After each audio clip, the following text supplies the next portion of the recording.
Good morning students.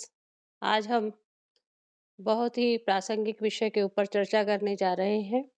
एक तरफ जहां विश्व में 2020 के इलेक्शन संयुक्त राज्य अमेरिका में हुए हैं और उसका नतीजा भी लगभग आ चुका है। जो बाइडेन एक नए राष्ट्रपति के रूप में वहां अवतरित हुए हैं। कुछ ही दिनों में उनका शपथ ग्रहण समारोह होगा और फिर संयुक्त राज्य अमेरिका के नए राष्ट्रपति के रूप में वे चुने जाएंगे, अपना पद ग्रहण करेंगे। उसी संयुक्त राज्य अमेरिका का इतिहास क्या रहा, संविधान व उसकी विदेश नीति के प्रति, उस पर आज हम चर्चा करने जा रहे हैं। चूंकि संयुक्त राज्य अमेरिका का की फॉरेन पॉलिसी, वहाँ की जनता के चरित्र व महत्वाकांक्षा, वहाँ की अंतर्राष्ट्रीय समस्याओं के प्रति प्रतिक्रिया व वहाँ स्थापित राष्ट्रपति पदधारित व्यक्ति के व्यक्तित्व और व्यवस्थापिका, जिसे कांग्रेस कहा जाता है, के बहुमत से प्रभावित होती रही है। संयुक्त राज्य अमेरिका की विदेश नीति के मूल रूप से निम्न आधारभूत तत्व माने गए हैं, जिसमें भौगोलिक तत्व, चूंकि दुनिया के एक सिरे पर वह स्थित 50 राज्यों का एक संयुक्त देश बना, जहां बहुतायत में प्राकृतिक साधन विद्यमान है। वहाँ की सेना सुदृढ़ आधुनिक तत्वों से मिश्रित है। वहाँ का मूल नागरिक कर्मठ व गुणात्मक है। वहाँ पर राजनीतिक दल एक निश्चित नियमावली के तहत कार्यरत हैं और विभिन्न दबाव समूह भी इन राजनीतिक दलों को प्रभावित करते हैं और प्रभावित होते हैं। साथ ही साथ वहाँ पर संविधान यद्यपि संक्षिप्त है, किंतु अत्यंत प्रभावशाली है। दलगत समन्वय बहुत संतुलित है।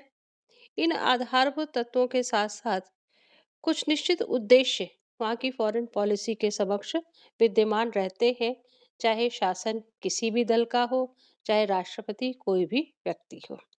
चूंकि राष्ट्रीय सुरक्षा प्रमुख वहाँ पर उद्देश्य के रूप में रखा गया है। लोकतंत्र की रक्षा, दुनिया का सबसे महत्वपूर्ण बलशाली लोकतंत्र के रूप में अमेरिका को जाना जाता है। शक्ति संतुलन की राजनीति वहाँ पर स्थापित होती है। नई विश्व व्यवस्था का निर्माण करने में हमेशा अमेरिका अग्रसर रहा है और लेटेस्ट जो नई समस्याएं हैं विश्व में, जैसे कि आतंकवाद उन्मूलन, इस पर भी निरंतर अमेरिकन फॉरेन पॉलिसी अपना फोकस बनाए हुए है। इस प्रकार हम यह जानते हैं कि संयुक्त राज्य अमेरिका का आज जो स्वरूप है, वह किसी एक दिन में नहीं, लेकिन धीरे धीरे अपनी सुदृढ़ विदेश नीति और क्रियात्मक विदेश नीति के कारण हमेशा महत्वपूर्ण बनी हुई है। अब हम बात करते हैं कि संयुक्त राज्य अमेरिका की कौन सी प्रमुख विशेषताएं हैं विदेश नीति के रूप में। यद्यपि प्रथम महायुद्ध और द्वितीय महायुद्ध, दोनों ही महायुद्धों के दौरान अमेरिका ने विदेशी ताकतों के हस्तक्षेप के कारण इस इन युद्धों में थोड़े समय के लिए भागीदारी करी, नहीं तो निरंतर अमेरिका की पार्थक्यवाद की नीति बनी रही।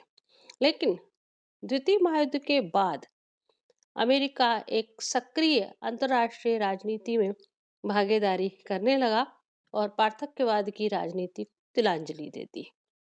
तो अब हम देखते हैं कि उसकी कौन सी प्रमुख विशेषताएं अभी तक विद्यमान है। उसमें प्रथम है साम्यवाद परिरोधन की नीति। साम्यवादी विचारधारा के आधार पर दुनिया में साम्यवादी देशों का जो समूह बनता रहा, प्रमुख रूप से सोवियत संघ का जो निर्माण हुआ और उसके मित्र राष्ट्र जो रहे, अमेरिका की निरंतर यह प्रयास रहता है कि उन साम्यवादी समूहों का बढ़ाव कम हो और उसके परिरोधन की नीति का निरंतर इस्तेमाल किया जाता रहा है। दूसरी विशेषता के रूप में हम आर्थिक सहायता की नीति को जानते हैं। छोटे, गरीब, पिछड़े हुए देश, सहायता मांगने वाले देशों के प्रति प्रारंभ से ही अमेरिका की आर्थिक सहायता देने की नीति रही है। वह डॉलर के रूप में, जिसे डॉलर राजनीति भी कहा जाता था, या फिर वस्तु विनिमय के रूप में भी किया जाता था। और इस प्रकार छोटे राज्यों को आर्थिक सहायता देकर प्रारंभ में बिना किसी शर्त पे और बाद में सशर्त आर्थिक सहायता अमेरिका की तरफ से दी जाने लगी। वर्तमान में भी अमेरिका ने इस नीति को अपनाया है। इसके अतिरिक्त सैनिक गठबंधन की विदेश नीति, जिसमें प्रमुख रूप से सामूहिक सुरक्षा के सिद्धांत को अपनाते हुए नाटो, सीटो, सेंटो जैसी संधियों का निर्माण हुआ। यद्यपि इन संधियों के माध्यम से अमेरिका ने डायरेक्ट किसी भी युद्ध में भागीदारी नहीं करी, किंतु अमेरिका का दबदबा बढ़ता चला गया। इसके पश्चात हम देखते हैं विदेश नीति में हस्तक्षेप की नीति का भी बहुत महत्वपूर्ण भूमिका अमेरिका ने प्रयोग करी। पनामा में, ग्रेनेडा में, वियतनाम में, मध्य एशिया के देशों में निरंतर अमेरिका के द्वारा, लैटिन अमेरिकी देशों में अमेरिका के द्वारा चाहे सैनिक हस्तक्षेप हो या राजनीतिक हस्तक्षेप हो, निरंतर बनाए रखा गया है। इसके पश्चात एक और प्रमुख नीति का इस्तेमाल होता है, जिसे हम दबाव या शस्त्र निर्यात की नीति के रूप में जानते हैं।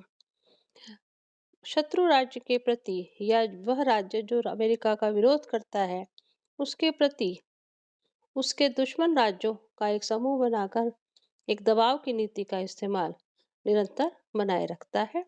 इसके साथ साथ चूंकि शस्त्र निर्माण का कार्य अमेरिका में बहुत है, तो इन शस्त्रों के निर्यात करके और धन अर्जन करना, इसी के साथ साथ इन शस्त्रों के माध्यम से अमेरिका का विश्व में दबदबा बनाए रखना, यह नीति अमेरिका की निरंतर जारी रहती है।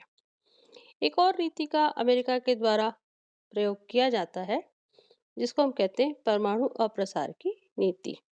और इसके माध्यम से स्वयं ने उच्च तकनीक को बना लिया, लेकिन उस उच्च तकनीक पर केवल स्वयं का और मित्र राष्ट्रों का ही एकाधिकार बना रहे और दुनिया के बाकी राज्य उसके अधीनस्थ बने रहे। इस प्रकार की नीति अमेरिका के द्वारा इस्तेमाल की जाती है। इसके साथ साथ नवीन आयाम के अंतर्गत पर्यावरण सुरक्षा की नीति, मानवाधिकार सुरक्षा की नीति, आतंकवाद खत्म करने की नीति, नवीन विश्व आर्थिक नीतियों का सृजन व अमेरिकी राष्ट्रीय हितों का संवर्धन करना, यह अमेरिका की विदेश नीति के अंतर्गत निरंतर इस्तेमाल किया जाता रहा है और भविष्य में भी अपनी विश्व महाशक्ति की स्थिति को बनाए रखने के लिए पूर्णतः एक सजग व्यापारी के रूप में अमेरिका ने अपनी विदेश नीति का प्रयोग किया है। धन्यवाद।